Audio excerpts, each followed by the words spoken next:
Ladies and gentlemen, langu jina wa Makao TZ. Napenda kuwakaribisha wasanii wenye vipaji vya kuimba. Studio ipo nyumbani. Ukifika Darajani ulizia Wanyamwezi Sense. Utafika na utakuja utarekodi.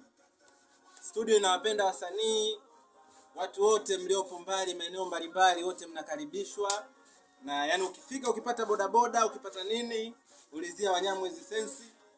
Utafika hapa. Wapo viongozi mbalimbali, utanana nao na utafanya kazi vizuri na utapokelewa vizuri kwa uaminifu.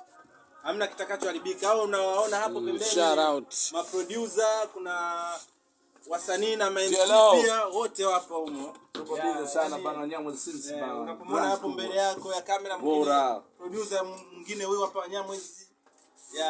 Studio nimetimia kila kitu, kwa hiyo nyinyi nyote mnakaribishwa. Mpaka microphone hapo ipo. Mnakuja kufanya kazi, mtapokelewa vizuri kwa uaminifu mkubwa sana.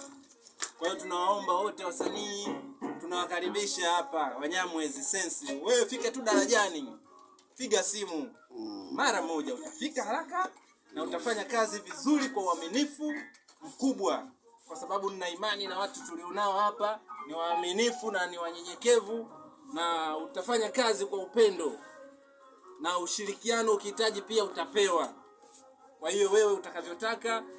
Kwa hiyo tunawakaribisha sana wote hapa, karibuni sana, asanteni wa Tanzania.